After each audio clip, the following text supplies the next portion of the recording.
All right. Well, good evening, everybody. Welcome to the April 10th Capital Planning Committee meeting. Joining us tonight's Connor Reed, the town administrator, and we are going to be receiving his capital budget request. And I'm going to share my screen. Can you see that? And is it big enough? Yep, I can see it. I can make it. Okay.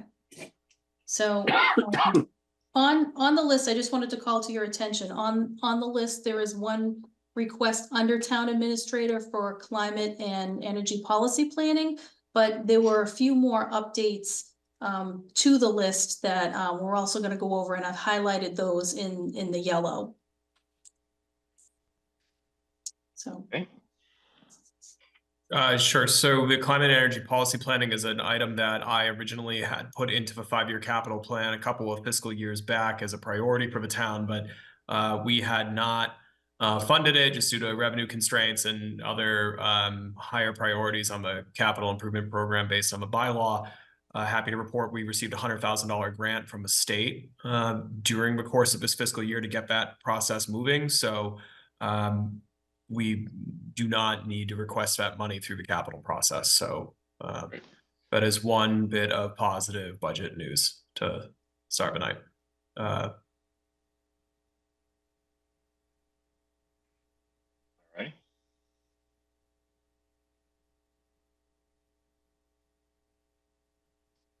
Okay. I'll give that an O for other funding sources. Okay. So, and then there are a couple of other ads. So this one from Health and Community Services, originally above that was $150,000 for repairs and improvements to the parks, fields and facilities. There is currently a master plan that's in the works, but it is not done, and it's stalled a little bit. So because of that, the request is being pushed off to the next fiscal year. But Kristen is requesting $50,000 just to do some smaller odds and ends, like maybe bringing like electrical to the Unionville playground or putting AEDs in some of the other parks. So she would request that and move the $100,000 to fiscal 26. And then the 150 that was here, move that out to just another fiscal year. So I just wanted to call that to your attention. And then also under buildings and grounds, there was like a last minute ad that is not for this fiscal year, but it's for fiscal 26 for $100,000 for a facilities maintenance management plan, similar to the pavement management system that Dayfield has implemented. We'd be looking to do something similar for facilities, and that was that $100,000. And then also, and Connor, maybe you can talk a little bit more about this, but Sure. In the next fiscal year, money funding request for community center feasibility study. Sure. Thanks, Bunny. And I would probably make that be a little more broad and, have it say Frothingham/community centers. So on both of these items, they're kind of related. The facilities maintenance management plan is really thinking about the fact that as we move into the next 5 years, between Blanche Ames having just been completed and all police, fire, and DPW facilities going to be replaced, we want to make sure that as we move into these new buildings and get decades of use out of them, that we're starting with a kind of shared set of best practices for, not only ongoing kind of repair and maintenance, but, understanding reasonable expectations as far as when certain systems are end of life, at 10 or 15-year intervals, so that we can make sure that we are putting the appropriate requests in the 5-year plans as we go through time, and make sure that we keep these newer facilities that folks have been generous enough to vote to pay for in good shape for the long haul. So that's what's informing that item. It's not a super high time priority right now. That's why it's an update now when we plugged it in with a ballpark number a year in the future. those new police, fire, DPW facilities will not be moved into until, probably January of 2017. So there's plenty of time. And then similarly, the 27. Frothingham / community center feasibility, the last time there was a real programmatic assessment of Frothingham Hall was, I believe, in about 2009 and 10. It's been quite some time since then. We've gotten a lot of good improvements to that facility from Public Works with in-house labor, as well as leaning a lot on grant programs like the Green Communities Grant Program, as well as ADA grants for accessibility. But as we move into, the 2030 window, moving out of many police, fire, DPW facilities, we just wanted to kind of put, a line in the sand that we want to be thinking globally about a lot of properties that will be vacating and what some opportunities may be there, in the coming years for maybe renovation or reuse of some of them, expansion of some.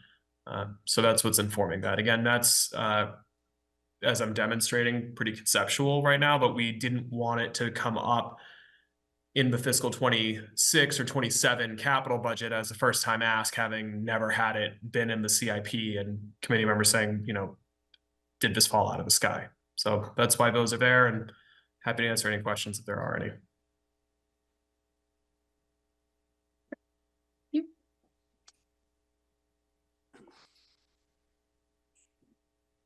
Is there a state format or a best practices to as a guideline for that planning and coming up with that, or is that something we have to make up entirely on our own? In which regard? For a community center? I'm sorry, I'm in facilities maintenance plan, to come up with a facilities maintenance plan. I don't know the answer to that off the top of my head. I would imagine there's probably, I know like Director Field uses, when we do the operating budget, certain metrics based on, total square footage and how that would convert into the number of personnel you would want, or the size of your vehicle fleet, the number of mechanics, and the type of maintenance program you would want. But I think those are kind of round numbers, but I'm not knowledgeable enough on that to give you a solid answer, but we'll check, and we'll No, I was definitely, just curious, before we're just asking for any more funding. Curiosity more than anything else. Thank you.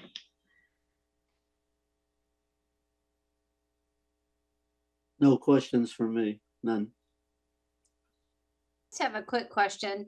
I know we talk about feasibility studies often, and I know they're important, but for anybody, I don't know if anybody's joining us from the community that's watching this, but can you explain briefly what a feasibility study is and why it's so important before the next step?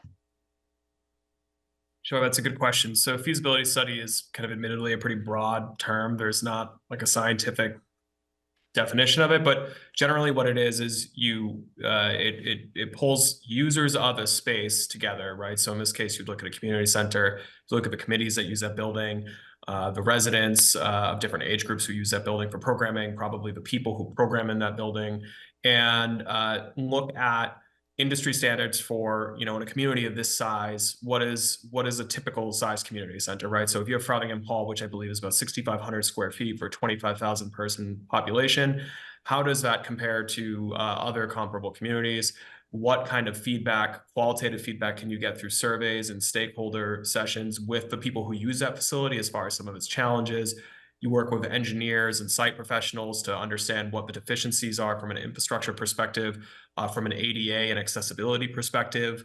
And you can, it's sort of like what we've done with Doran Whittier, where you can come up with a variety of different things, right? You could come up with a basic, just kind of 5 to 10 year capital improvement plan of, if the town and the community wants to stay in this building and just keep it in better shape, here are some likely orders of magnitude of cost and types of repairs you should be considering. That's really important because it can help us with making sure that we're prioritizing grant asks appropriately, rather than kind of being reactive and just chasing, this grant came up or this one got emailed to us. Or you could come up with, a longer term plan of, the town has these handful of buildings that are going to go offline and not be used anymore. Those have X square feet. Perhaps they can be used in some way. It just gives a third-party assessment of the kind of state of affairs and lays out options. It's not a binding process, but it just formalizes a lot of that more kind of quantitative analysis, code-based analysis, and also getting input from the public on what are things that over time they would like to see. Thank you, Connor. I appreciate that. Thank you.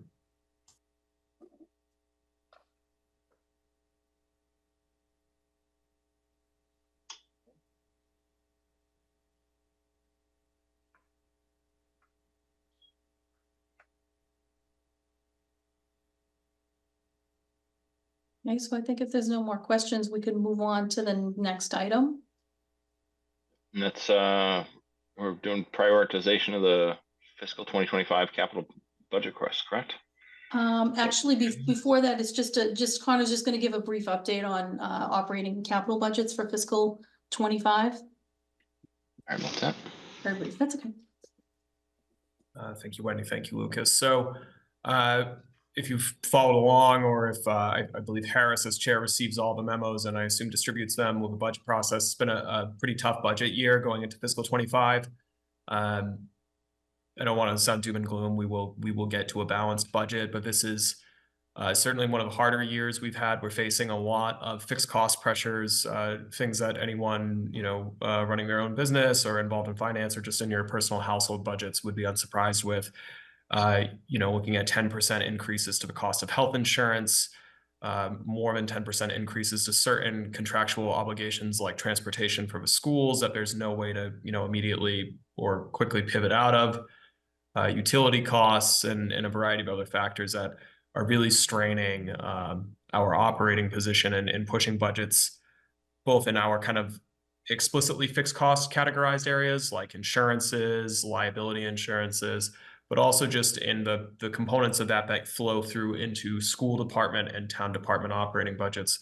It's putting a lot of upward pressure on those against a backdrop where obviously we have 2.5% plus new growth.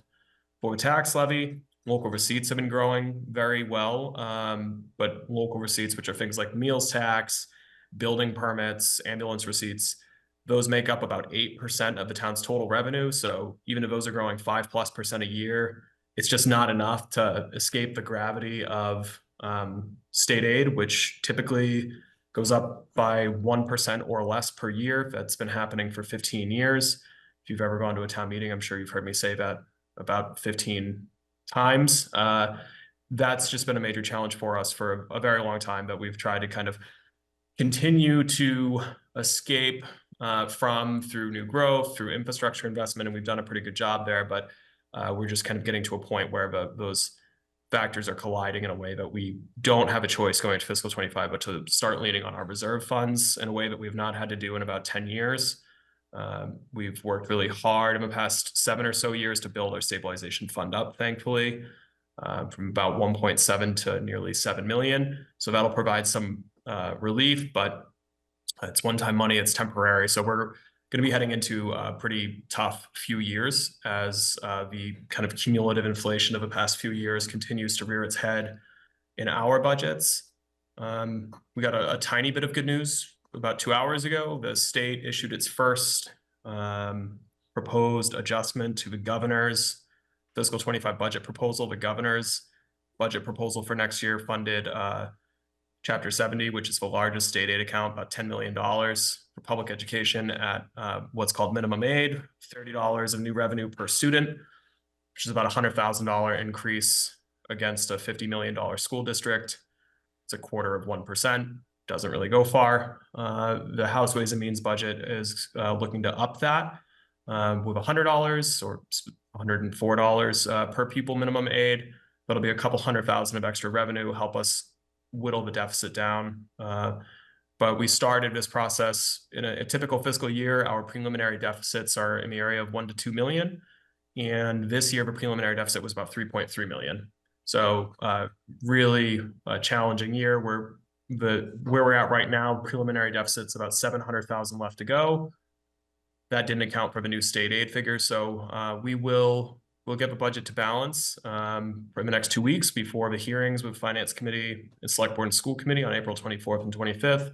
But we are definitely heading into a period of kind of retrenchment, and where we're not going to be in a position where we can be making improvements to services. It's going to be actually, frankly, be very, very challenging just to maintain the level we have. Connor, it's Steve. Are there any major building projects that are coming on that might add to the tax base in the next fiscal year or two? So there's a handful of promising projects in various stages of post-permitting or early construction startup that could have a positive impact on new growth. You look at like Foundry Street in particular, there's a lot of housing being built that will contribute nicely to new growth. One of the things that we hope is helpful next year, we wouldn't normally budget for it at this stage, but given how severe of a deficit was, we are choosing to, is that the TIF for Shovelworks actually expires. You're right. So that we're estimating to be about 200,000 of new growth, which would be pretty substantial. Our new growth in a ho-hum year is 700,000, and a good year is 1 million. So 200,000 for something that's already here is a good thing.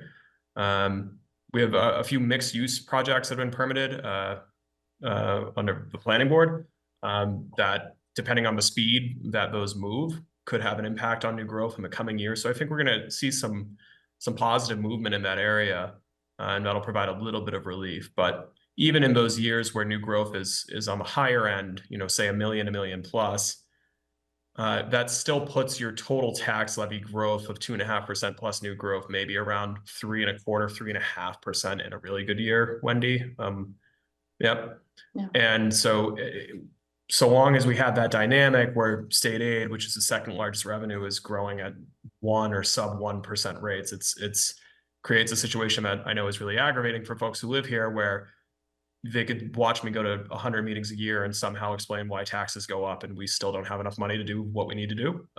But we're just kind of taking the good growth in local receipts, the 3-ish% growth in the levy, and we're using a ton of that just to offset the sub-inflation growth in state aid. Okay, thanks. Thank you.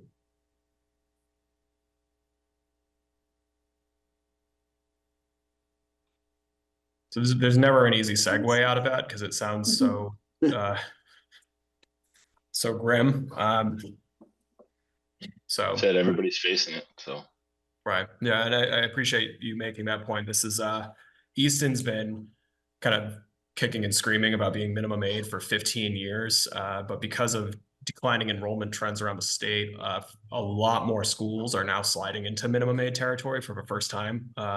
And I think something like 212 out of 300 and some odd schools are in minimum aid status this year. So you have schools that prior to being minimum aid were accustomed to seeing 4, 5, 7% increases in Chapter 70, and then the next year that goes to 1 or 0.7. That's pretty brutal. So there's been a lot of coverage of this around the state, and it's tough. But so trying to give a balanced message, we are heading into some difficult budget years, but on the positive side, we've really built up our reserve capacity that will help us in the short term. It's just not a permanent solve.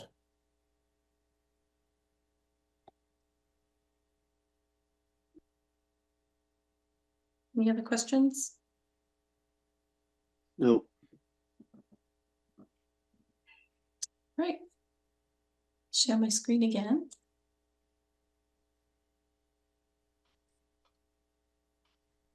So at this point, we can get back to prioritizing the list. At the last meeting, the committee ranked these first 10 items. And then after that, we figured we would just wait and meet with you, Connor, and get your take on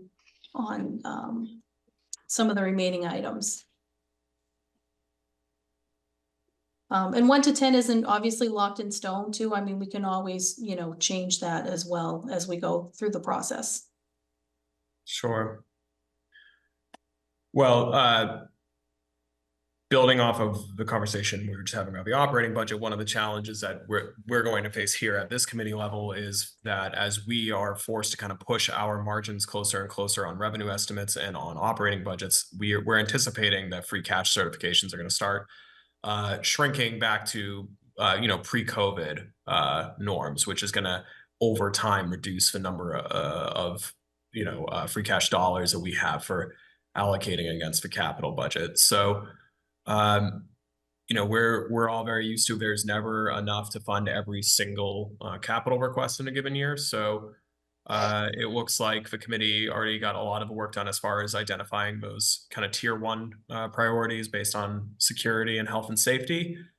I know from speaking with the fire chief, although it's not an ambulance, that the ambulance has a long lead time. This utility vehicle, it's my understanding there's no backups. There's no redundancy at all. So that goes down, then that vehicle's just out of service and the capacity is out of service. So I think that is worth consideration by the committee. Wendy, I think, has communicated with Director Field as far as there's a variety of fleet replacements here. All of these are important. I would kind of defer to Director Field's own departmental prioritization there that he has done.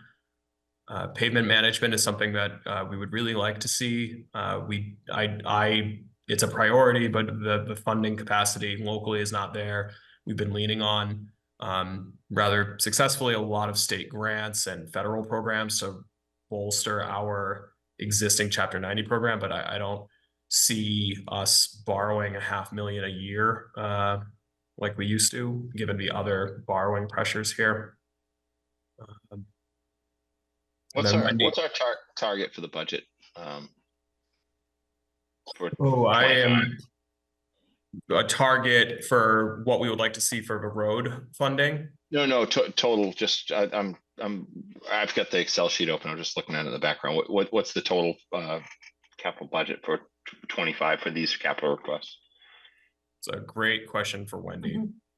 Honestly, we really haven't come up with a number yet. Once we do the prioritization, we would then look at, okay, what can go to the fall? So for example, the police vehicles, they're number 3 on the list and they are certainly important. But we've kind of gotten on this fall replacement cycle. Yep. So, that's something we don't want to not fund, but we can wait until the fall for that. After free cash is like recertified and we get a better assessment of where we stand with the budget, state aid will be finalized, new growth will be finalized. And then we can look towards funding the vehicles. The other thing that we've also gotten on the fall schedule with are the cyclical computer replacements. So those I would definitely recommend. They don't need to necessarily change their priority listing, but they can be funded in the fall instead of at the annual town meeting. Got it. Right, and Lucas, I'm not attempting to seem evasive either. It depends on not all the dollars are the same, because depending on the individual item and what its cost is, that may be a cash allocation versus a borrowing. And right. So Okay. Right. So I think to Wendy's point, as we customarily do, the committee usually provides a ranking for most items, understanding that some of them will be either funded now, in the fall, or deferred. Yeah. I'm just curious if we had a target that we're aiming for. Realistically, like for the motor equipment for DPW, like D, E, and F, these 3 items here, I just don't see how we're going to be able to find the money for those in this year.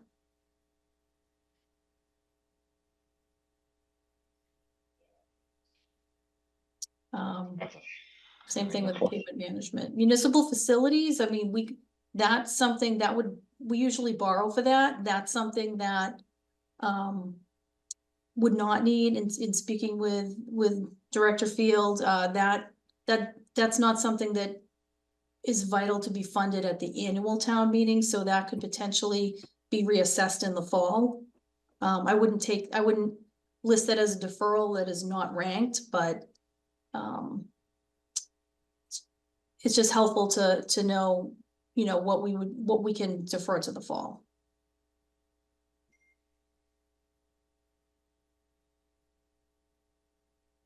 I believe the planimetric update, we could defer. Wendy, correct me if I'm wrong, because we have some other resources we could tap into for that. ADA transition plan is listed as 7 in public works, but that is in the scheme of what some of these capital requests are, is shorter money that can be funded cash. So I think that is worth keeping.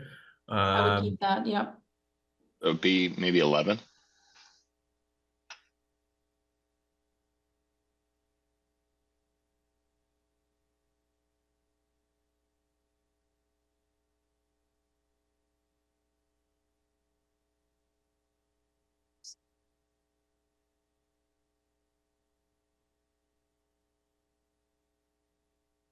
So I'm just kind of highlighting things that we probably want to rank in some way, shape, or form. All right, actually, one of those items I could speak to right now, as well as the center school abatement and demolition. I don't know how much detail Director Field got into with that, but that's really more of a site preparedness approach to make the property more attractive for potential disposal. But that's certainly not more time sensitive than school security project, police vehicles. So we have a grant ask in to cover, I believe, about 500,000 of this. Right. We won't know the status of that grant until the fall. So I'm comfortable requesting the committee, just defer to the fall on that. We could revisit at that time. Because I think the town's decision on how important that will be is going to vary quite a bit depending on how much is grant funded. Correct. But Wendy, I I'd think probably still give it a I number might- though, because anything that you defer to the fall and you don't give a ranking to, when we go to town meeting, we'd have to meet again to put it in the ranking. So, you can rank it, near the bottom.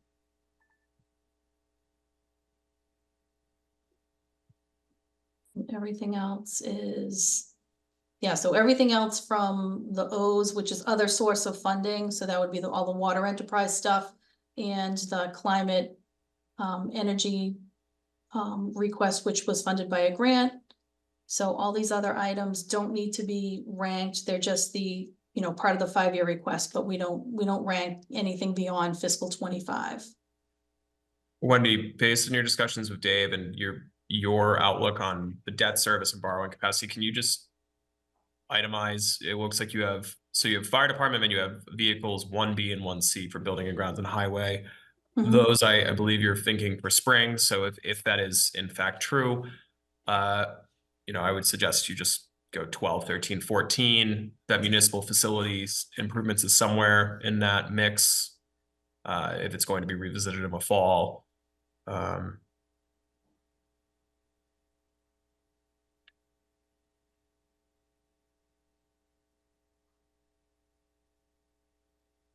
Is that good? I mean, I just feel like there's, I don't know how we're gonna really get beyond 1C.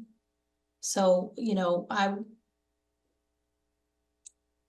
if you wanted to vote to defer these, and then if for some reason we found funding in the fall, we can always have a meeting to, incorporate them into the list. Just as far as my memory serves me, I think that 2010 F-350 is completely out of service currently. So I don't know if that adds anything. 1C. Yes, but I think Wendy, correct me if I'm wrong, you're proposing likely, we have to confirm, but we would plan to fund that in the spring, Lucas. Mhm. But everything under that, I don't, outside of If possible. grants or other major shifts in the underlying fundamentals, I don't really see those as viable in the fall. So the committee, you of course are free to if you'd like to prioritize them. Otherwise, you could defer them. And as Wendy said, if a situation improves, we could always come back. Sounds like we should defer it then. That makes sense. I can't tell. Yeah, D for defer. So this one,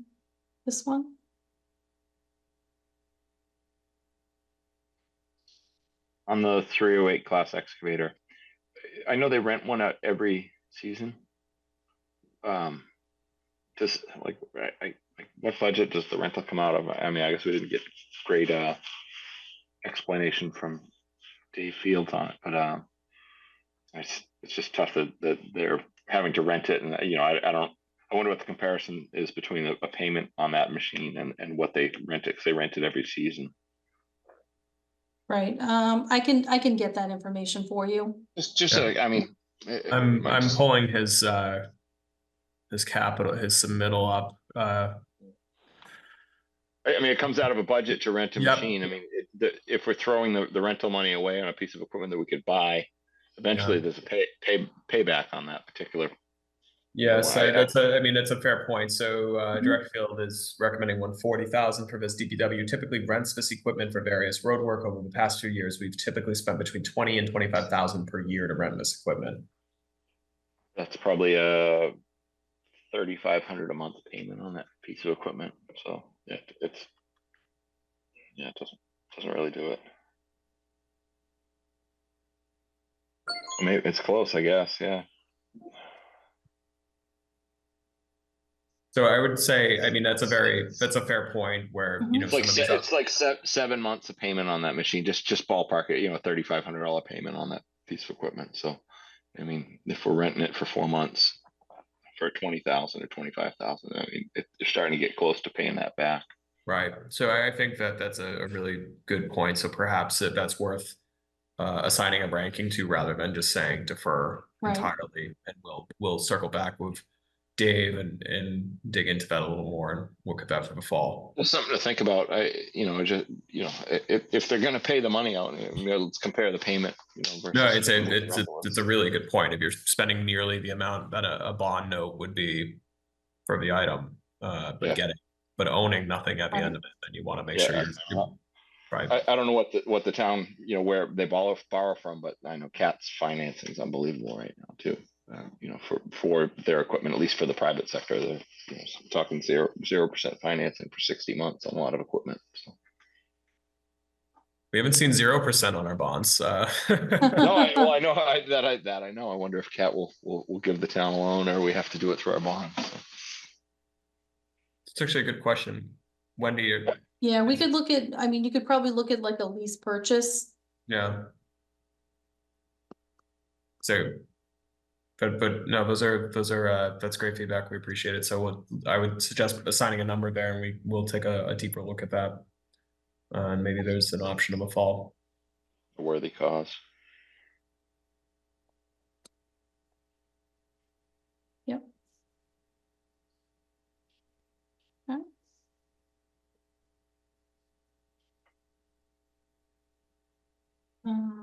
Yeah. Was that the list now? So, so the things that are left, so you have the excavator, you have, the center school abatement and demolition, and then repairs and improvements to the fields and parks and facilities, from Health and Community Services. That's not a CPA, right? That's something that the town has to fund, correct?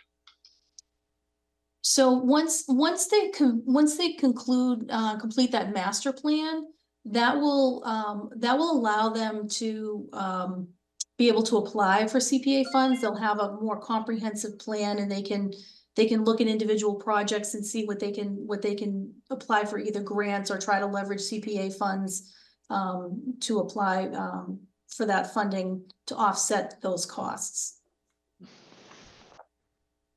So that's and that's another reason too, like they've, at this point, they've missed that CPA grant cycle, for next year. So that's another reason why the request for the 100,000 was also pushed out. So they can complete the master plan, and they can, get applications together for the community preservation fund.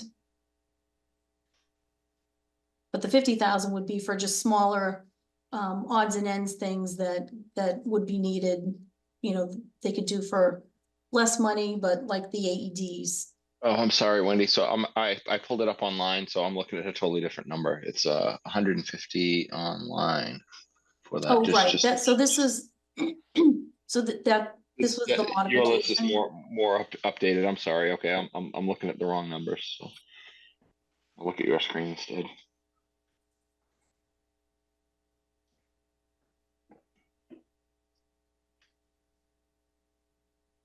So we could make that 117, Yeah. I mean, maybe the excavator 18 and then center school 19. that's- Sure. Does that work? Do you guys need me for votes? I got a family thing I'm supposed to be at, so. I don't think you do. I think you got 4, right? We still, so we still have a quorum. Okay, So that's fine, and I don't think, I mean, I think at this point, we're pretty much done, we can take a vote just on this as, this is the prioritized list. To accept Okay, the so prioritized I move list, the yeah. list as presented. We have a second. I'll second that. Roll call. Merlin, yes. Merlin. DiNapoli? You're muted, Christina. Sorry, DiNapoli, yes. Murphy, yes.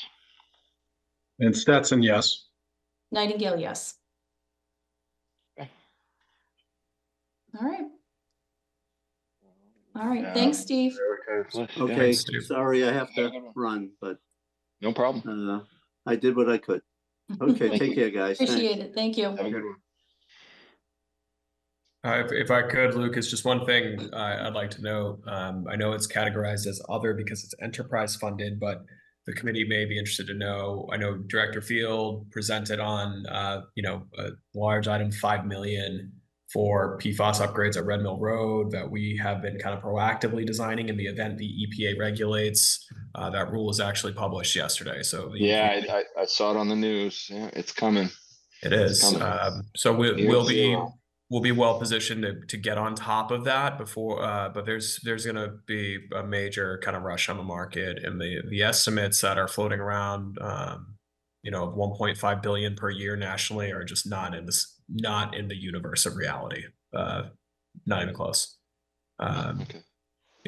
So Easton will, thankfully, Dave and those folks are working on this, but so that's a major priority heading into the next couple of years. Are surrounding towns fighting the same PFAS issues that we are, or are we like a hotbed for it? We are not a hotbed for it. I don't know the exact number, but a substantial amount of cities and towns and districts in Massachusetts have PFAS near or above the DEP MCL of 20 parts per trillion. I know Sharon is looking at 40 million in water plant upgrades to deal with PFAS. I almost fell over looking at, I was visiting our PFAS plants earlier this month. Environmental partners who do a lot of work in the space said that the town of Duxbury is working on PFAS plants there. They have 12 wells, 6 have PFAS. Their costs are 75 to 100 million for their plants. And so the DEP, the state, publishes what's called a Clean Water Revolving Trust intended use plan every year. It's a state subsidized loan program where the subsidy is that your interest is close to zero. They don't subsidize the actual principal.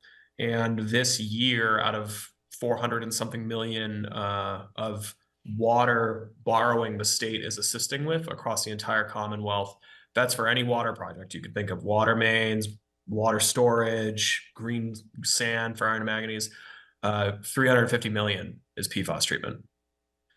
And the year before that, it was $250 million. So even just in Massachusetts alone, you're nearing, well over $500 million in 2 years just for the DEP mandate. And the EPA rule that went into effect, if it's similar to the proposed rule, is at 4 parts per trillion. So you're going to see a lot of communities who are not violate, it's going to be like us, right? So we had wells 1, 2, and 4 violated the state standard, and we dealt with those.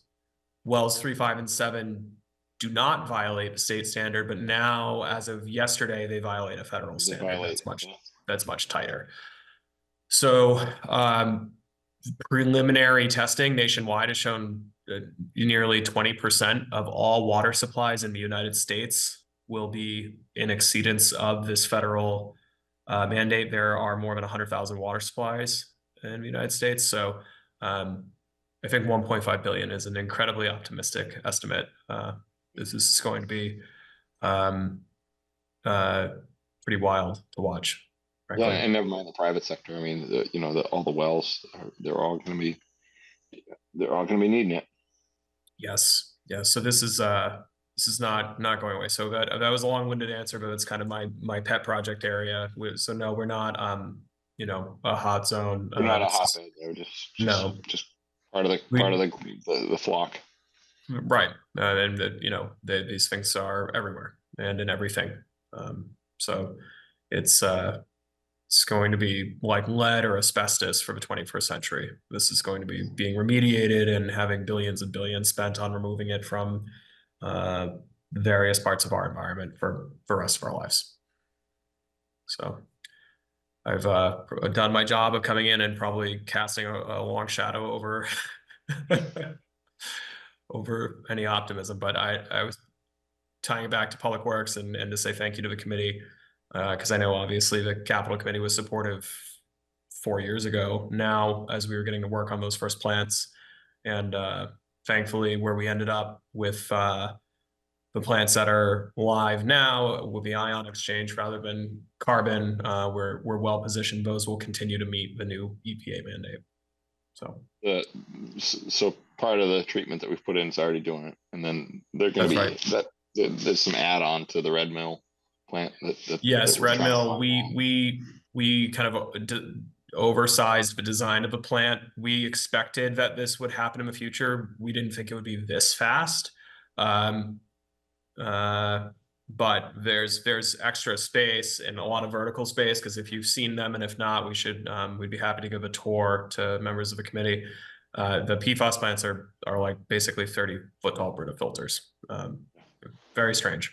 So there's a big space inside of Red Mill Road waiting for their what will be their filters. So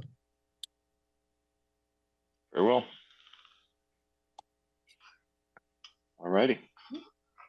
Thank you, Connor, for giving your presentation and giving us some answers. Well, thank you all. Wendy I lost the agenda. I have too many screens open.